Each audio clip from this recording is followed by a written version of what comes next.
क्या रिपोर्ट कर रहे हो? अरे उस दिन कमिश्नर से कहा तो था। हेलो, नमस्कार साथियों।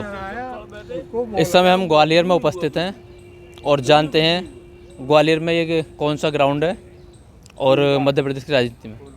नमस्कार ताऊ जी। फूलबाग ताऊ जी, कौन सा है ये पार्क? है, कौन सा पार्क है ये? Phoolbagh park, Gandhi park. तो ताऊ जी, क्या चल रहा है मध्य प्रदेश की राजनीति में? राजनीति की तो अपन इस समय बात नहीं करते सवेरे सवेरे, अच्छा अच्छा। है ना। अपन तो मतलब रिटायर्ड आदमी है, 80-82 साल की उम्र है, तो हम लोग ज़्यादा इसमें इंटरेस्ट रखते हैं, लेकिन ऐसा नहीं कि सवेरे से ही उसके बारे में बात करें। और वैसे मेरा यहाँ तक ख्याल है कि बीजेपी का ही राज्य होना चाहिए और वो ही कुछ कर सकते हैं। ये तो सब ऐसे ही हैं बाकी पार्टी। तो ताऊ जी, आप जैसे रिटायर कर्मचारी हो, तो आप में ये जो ओल्ड पेंशन है, इस पर क्या कहना है आपका? कुछ नहीं, पेंशन हर पहली तारीख को आ जाती है।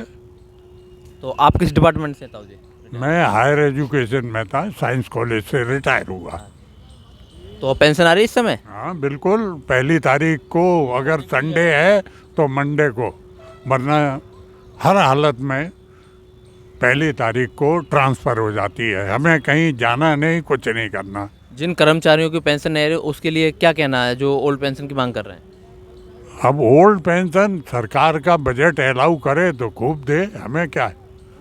हमारे ऊपर तो कोई असर है नहीं, क्योंकि हम लोग तो 2005 से पहले रिटायर हुए हैं। नहीं, वो बात आपकी सही है, मगर ये जो ओल्ड पेंशन की मांग है, क्या ये सही है या गलत है?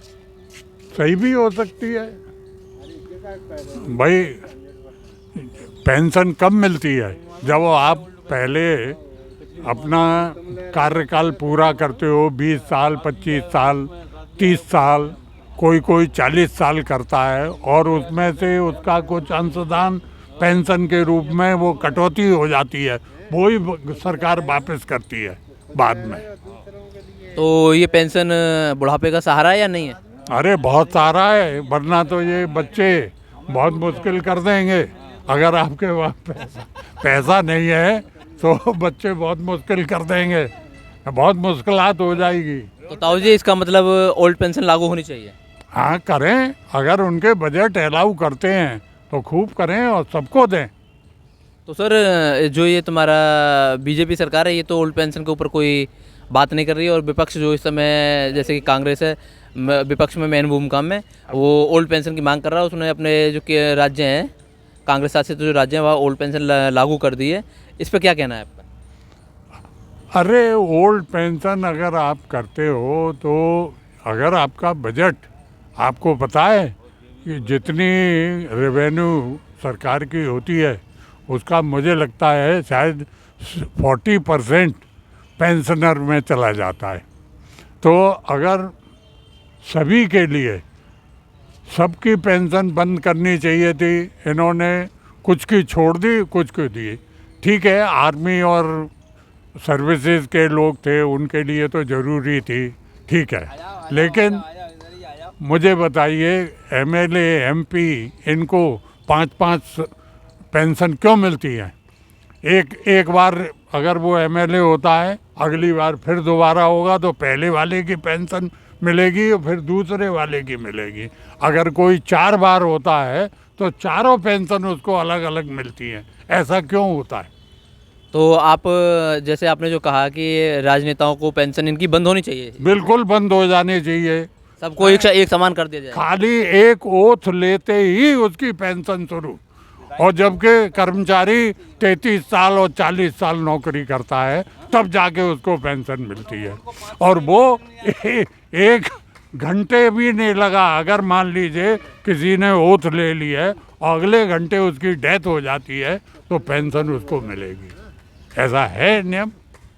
मतलब जैसे कि आपने कहा कि तुम्हारा विधानसभा हो या लोकसभा हो या राज्यसभा हो या विधान परिषद हो, और कोई भी व्यक्ति अगर एक दिन के लिए सदस्य बनता है तो उसकी पेंशन लागू हो जाती है। हाँ ठीक।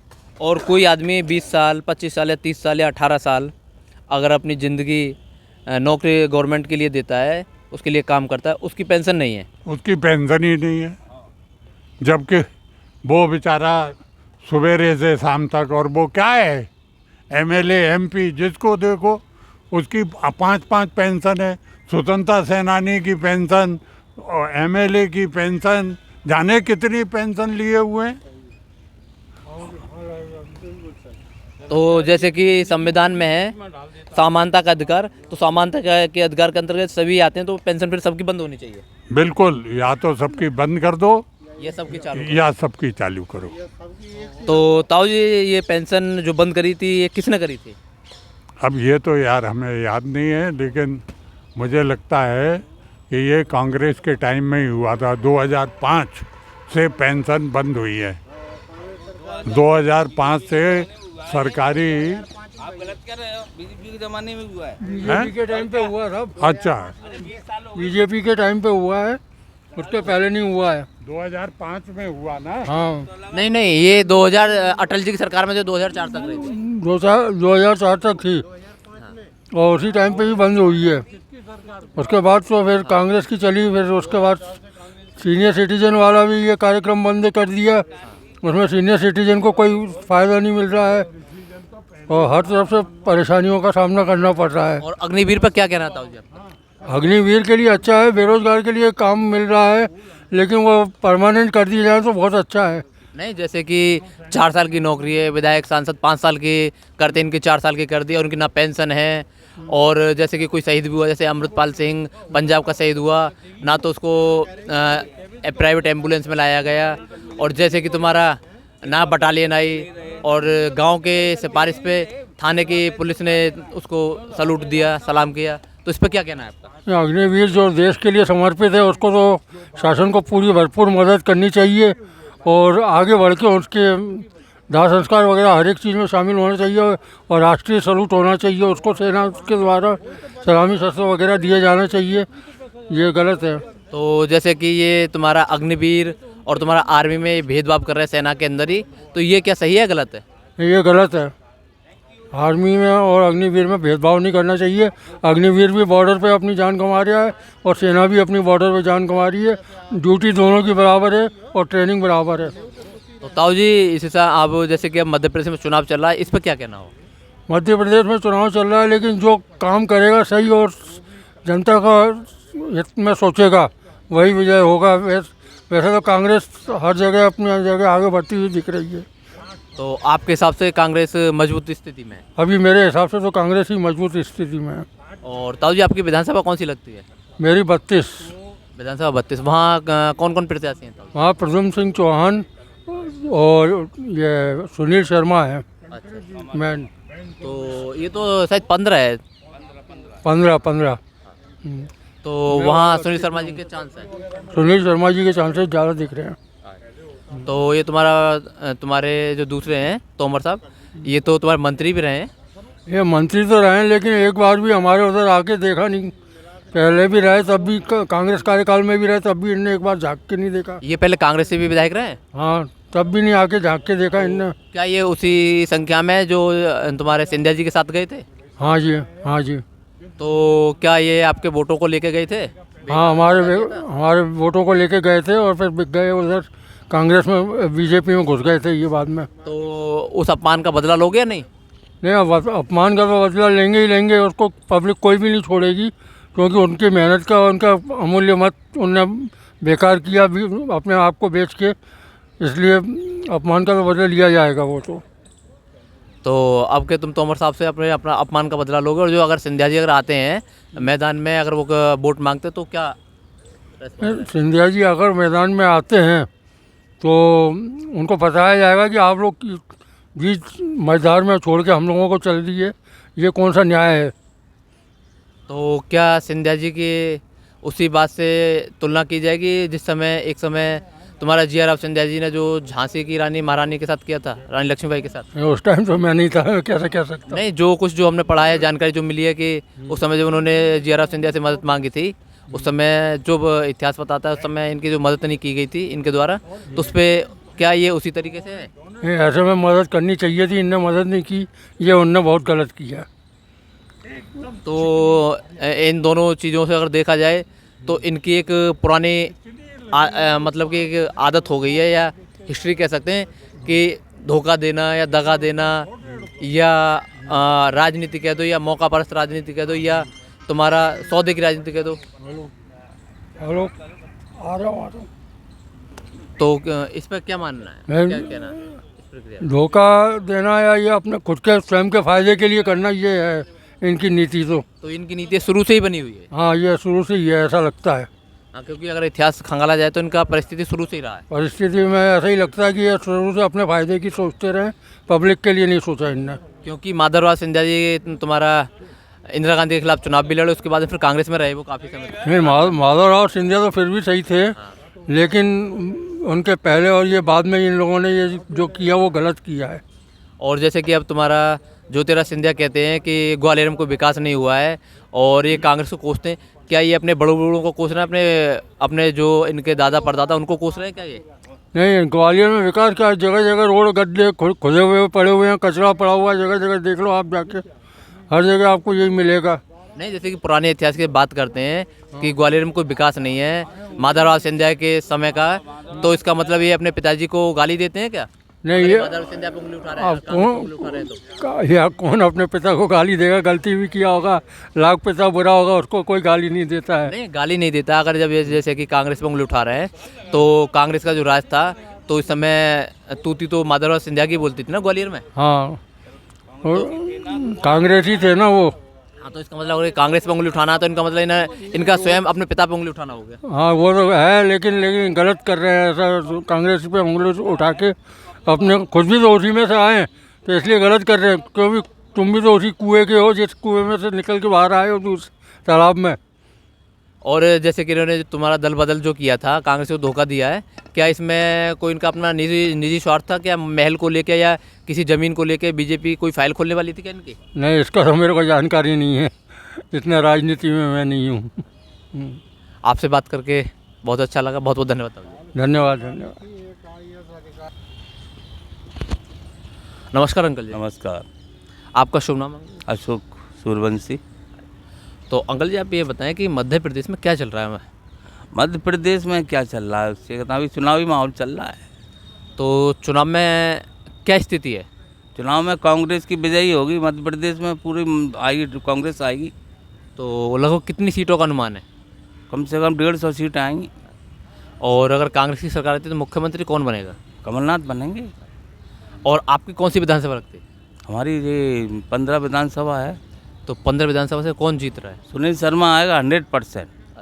और मंत्री जी का क्या स्थिति रहेगी? वो तो नौटंकी आ जाए। वो तो मतलब ये सुना है कि वो तो पेड़ पे चढ़ना, पोल पे चढ़ना, नाली में वो तो कूदना। क्या साहब, उसकी शुरू से आदत है। कोई नहीं है, अब नहीं चढ़ता ना, जब से मंत्री बना है। अच्छा। विधायक था तब नालियों में कूदता था।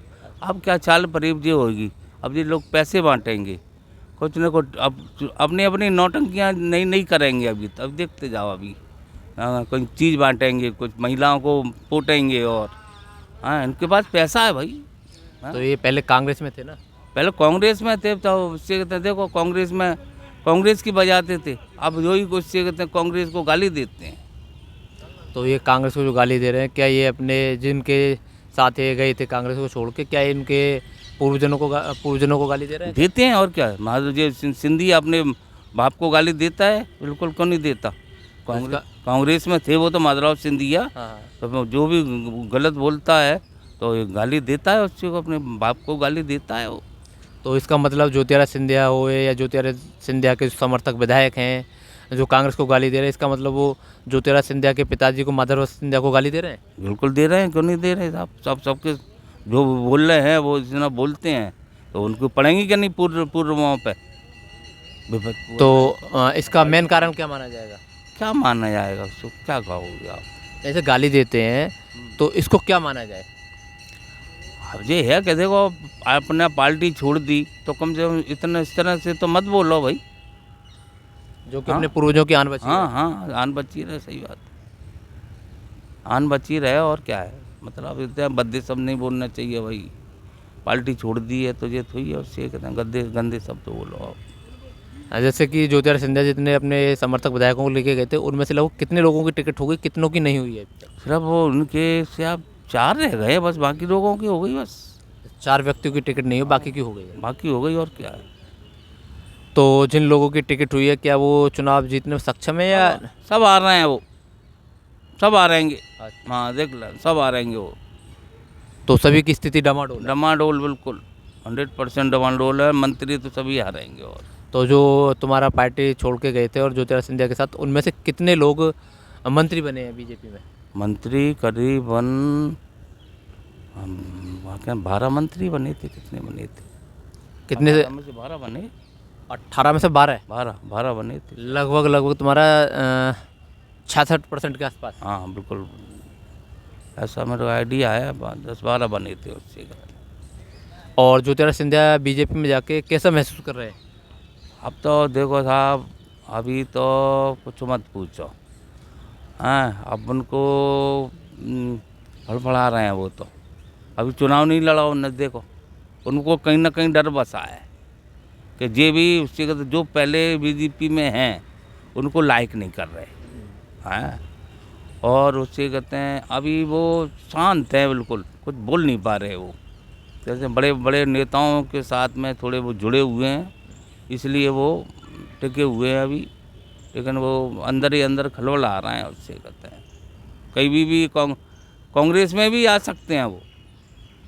ये चर्चा सुनी थी कि वो कांग्रेस में आने के उन्होंने हाथ पैर मारे, मगर मध्य प्रदेश के आला कमान ने स्वीकृति नहीं दी। अरे वो दिग्विजय सिंह के चक्कर है बस, खाली दिग्विजय सिंह उसको, उसकी वजह से कांग्रेस छोड़ी उनने। और वैसे कांग्रेस नहीं छोड़ते वो। कब तक आदमी अपने टॉन्चन कर जेल बहुत उनने टॉन्चन की उसको, इसलिए उसने कांग्रेस छोड़ी उससे। मतलब आपका मानना है कि ज्योतिरादित्य सिंधिया दिग्विजय सिंह की वजह से कांग्रेस छोड़ के गए? हाँ बिल्कुल, ज्योतिरादित्य सिंधिया उससे कहते हैं दिग्विजय सिंह की वजह से ही गए उससे कहते हैं। और देखो काम करने वाला ग्वालियर में जो काम करेगा, मंत्री बनेंगे तो ज्योतिरादित्य सिंधिया ही ग्वालियर में काम करेगा। और तो मेरे को कोई मंत्री लगते, इतने मंत्री हैं, 5-6 मंत्री है ग्वालियर में, किसी ने कोई ग्वालियर में कोई काम ही नहीं किया। नहीं, जैसे कि तुम्हारा ज्योतिरादित्य सिंधिया राहुल गांधी के खास थे, उनके मित्र थे, सब कुछ था। तो ये सगरी बातें जब ये छोड़ रहे थे या उससे पहले अगर जो कोई शिकायत थी, क्या राहुल गांधी से नहीं जानकारी दे सकते थे क्या? क्यों नहीं दे सकते थे, बिल्कुल दे सकते थे। नहीं, जैसे कि आपने कहा कि दिग्विजय से इनका जो 36 का आंकड़ा है जो आप बता रहे हो, तो जब 36 का आंकड़ा है तो ये फिर जब राहुल के संपर्क में रहे, उनके दोस्त थे शुरू से लेकर लास्ट तक उनके साथ रहे हैं अधिकतर पर समय पे देखा गया सबसे अधिक वो राहुल गांधी के करीब रहे। तो क्या ये शिकायत राहुल गांधी से नहीं कर सकते थे? कर सकते थे बिल्कुल, लेकिन दिग्विजय सिंह का क्या है, उनका पता नहीं है क्या दिग्विजय सिंह की बात वो अंदर तक वो फिर मुझसे, तो जैसे सोनिया गांधी है, सोनिया गांधी जी भी उनकी बात नहीं काटती दिग्विजय सिंह की। हाँ पता नहीं मतलब क्या अच्छा लगता है उनको। हैं, अब इतने नज़दीक था, परिवार था एक तरह का इनका, सिंधिया जी का। तो हाँ, उनको कोई नो एंट्री थी उनके लिए, कोई टोकता वोकता नहीं था उनको मिलने के लिए। औरों को तो कोई पहले पूछा जाता है आप कहाँ से आए, उससे तब अंदर जाते हैं, लेकिन इनके लिए नो एंट्री थी, डायरेक्ट बात करते थे। तो क्या भविष्य में कांग्रेस में वापस आएंगे? आप कह नहीं सकते साहब उससे। अगर वापस आएंगे तो इनकी वही स्थिति रहेगी जो अब से पहले थी कांग्रेस में? तो देखो साहब, उससे कहते हैं अब क्या बताएं, कह नहीं सकते अपन वो स्थिति। अब देखो भगोड़ों की तो फिर स्थिति जो स्थिति पहले बनी रहती है। उनके अब देखो पापा थे, उनने कांग्रेस छोड़ी, लेकिन उनने दूसरी पार्टी में नहीं गए वो, उनने खुद ने अपनी पार्टी बनाई थी, इसलिए उनकी छवि बनी रही थी। उनने कैसे छवि बनी उनकी कि वो दूसरी पार्टी में नहीं गए, उनने अपनी पार्टी बनाई थी। तो आपका कहना है अगर ज्योतिरादित्य सिंधिया को कोई आपत्ति थी कांग्रेस में रह के, तो अगर वो अलग होके कांग्रेस से अगर अपनी पार्टी बनाते और तब कांग्रेस के खिलाफ अपना झंडा बुलंद करते तो बात अलग रहती? बिल्कुल सही बात है। अगर उन्होंने जो बीजेपी साथ मिला वहाँ उन्होंने गद्दारी की कांग्रेस। हाँ, आपसे जानकारी पाके बहुत खुशी हुई और आपसे बात करके बहुत बहुत धन्यवाद। Thank you.